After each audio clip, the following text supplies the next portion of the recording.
네, 안녕하세요. 잉글리시 PT 어학원 원장입니다. 자, 지금 22년 말인데요. 지금 현재 고등학교 11학년, 자, 그 다음에 내년 상반기에 11학년 학생들은 잠깐 주목해 주시면 도움이 될 겁니다. 자, SAT 시험이요. 23년도에는 미국에서는 페이퍼로 보고요. 그 다음에 인터내셔널은 디지털로 봅니다. 그러다가 24년도에는 전부 다 디지털로 보는 거죠. 자, 이 내용을 접했을 때 여러분들의 기본적인 생각은 어떻습니까? 뭔가 좀 기분이 좋지는 않아요. 왜냐하면 인터내셔널을 통해서 시뮬레이션을 한번 돌려본 다음에 잘못된 거 오류는 수정하고 그 다음부터는 그걸 다 고친 다음에 한 해의 텀을 둔 다음에 24년도부터는 같이 가겠다라는 느낌이 들어서 뭔가 기분이 안 좋을 수 있어요. 근데 거꾸로 생각하면 지금 현재 11학년 여러분만이 갖고 있는 특권일 수도 있어요.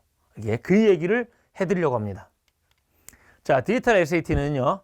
자, 시험이 상당히 줄었습니다. 근데 시험보다도 문항수가 더 줄어서 각 문항당 시험은 오히려 늘었어요. 그리고 리딩 같은 경우는요.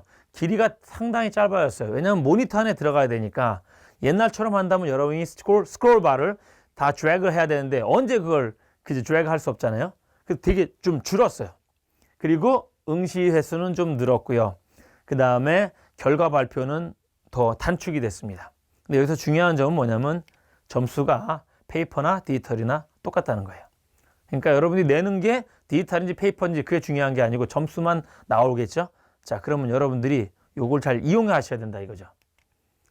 자, 컬리지 보드에서 그 디지털 SAT 샘플을 공개했는데요. 그걸 본 사람들의 대부분의 의견이 저도 그렇고요. 그 페이퍼보다는 훨씬 쉽더라라는 게 일반적인 의견입니다. 자, 그렇다면 디지털 응시자가 당연히 고득점 유리하겠죠.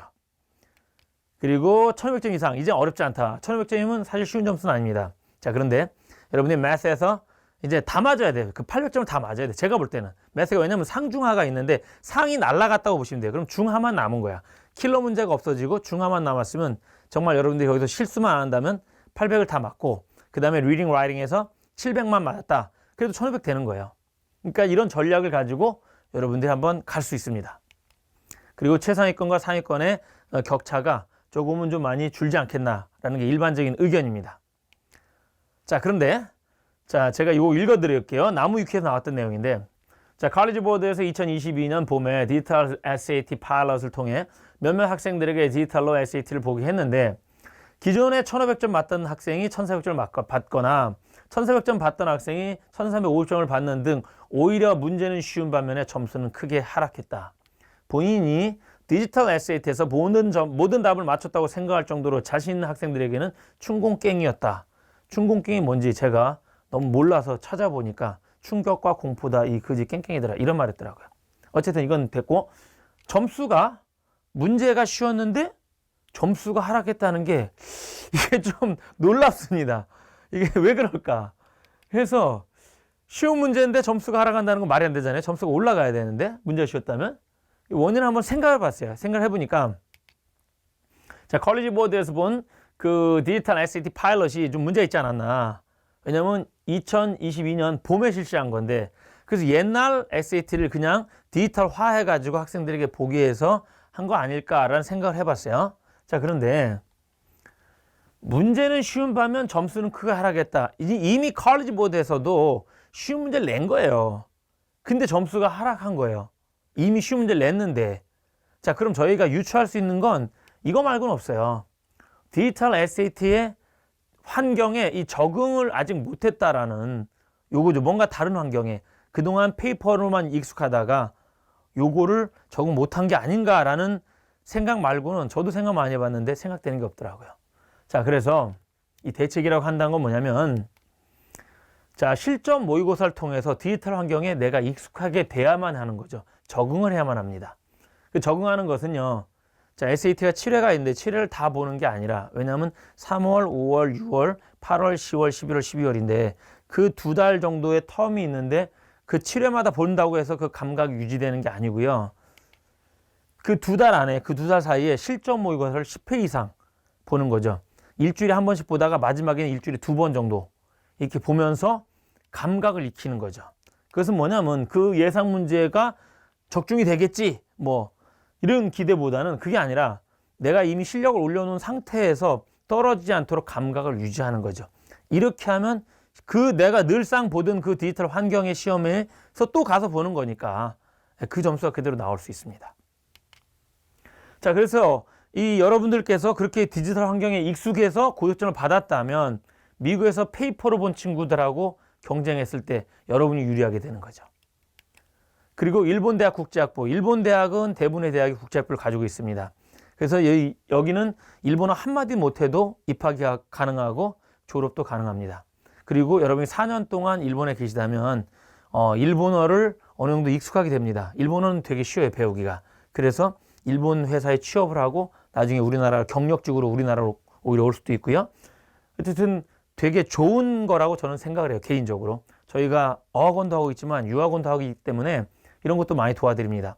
자, 그런데 저는 이거를 여러분들께서 정말 잘 이용하라고, 미국에서 1년 대학 다닌 등록금이면 일본 대학 4년을 다닐 수 있기 때문에 어쨌든 그런 면들부터 좋은 게 많습니다. 한번 이것도 지원하는데 유리하다는 건 뭐냐면 미국으로 유학 갔는데 미국에서 그 학생들이 일본 대학을 지원하는 경우도 있거든요. 그런 학생보다 유리한 거죠. 혹시 이 영상을 보고 계신 미국에 계신 분이라면 여러분들이 방학 때 오셔서 거의 마지막 8월까지는 뭐 10월부터 너무 늦고 8월 시험을 한번 디지털로 한번 봐보는 것도 저는 권해드립니다.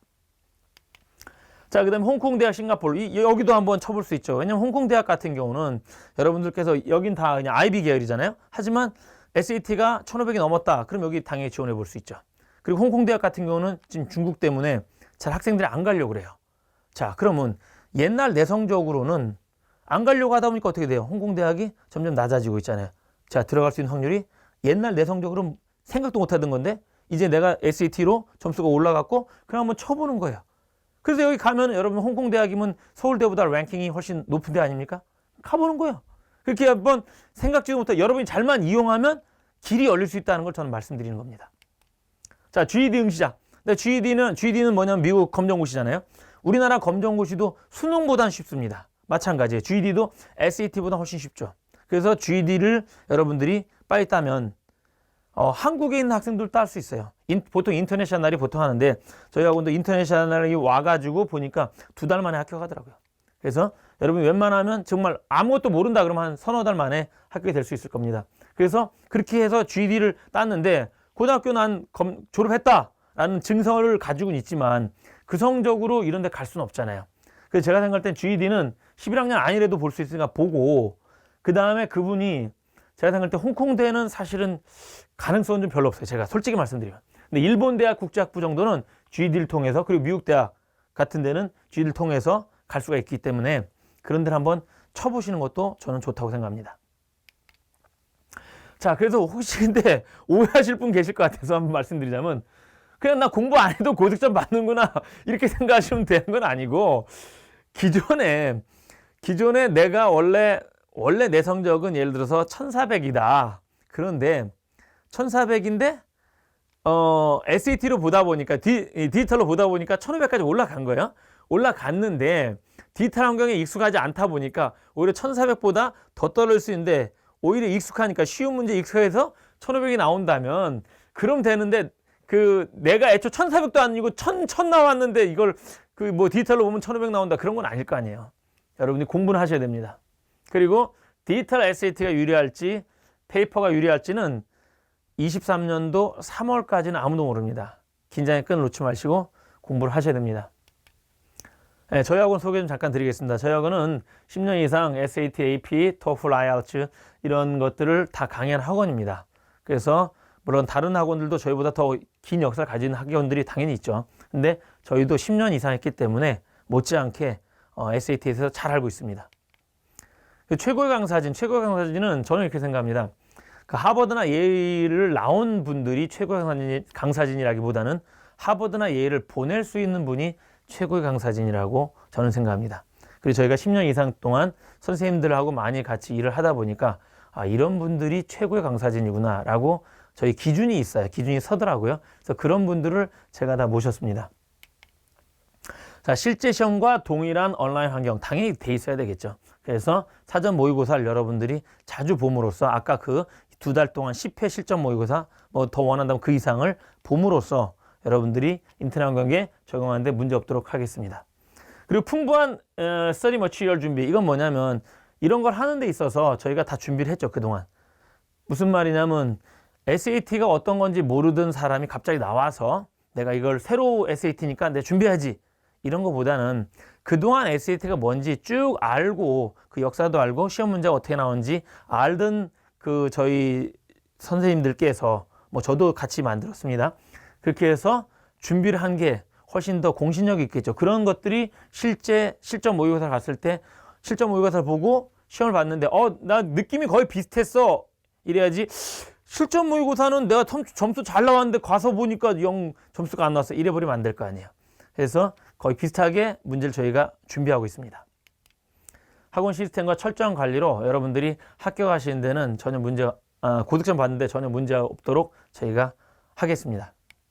그래서 혹시 저희랑 지리적으로 좀 멀리 떨어져 있다든지 아니면 해외에 계신 분들이 나 한번 나중에 방학 때 한번 한국에 와서 보려고 그러는데 8월 달에 보려고 그러는데 어떻게 되나? 그러면 저희 사이트에 오시면 우측 상단에 디지털 SAT를 볼 수 있도록 저희가 신청할 수 있도록 만들어 놓을 겁니다. 만들어 놨습니다. 그래서 거기다 여러분들께서 신청해 주시면 여러분들께서 이 디지털 SAT를 많이 응시하실 수 있습니다. 어쨌든 아무쪼록 여러분들께서 지금 현재 11학년인 분들은 이 변화된 내용을 오히려 위기로 삼지 말고 기회로 삼으셔서 본인들이 원하시는 대학에 다 합격하시기를 바랍니다. 감사합니다.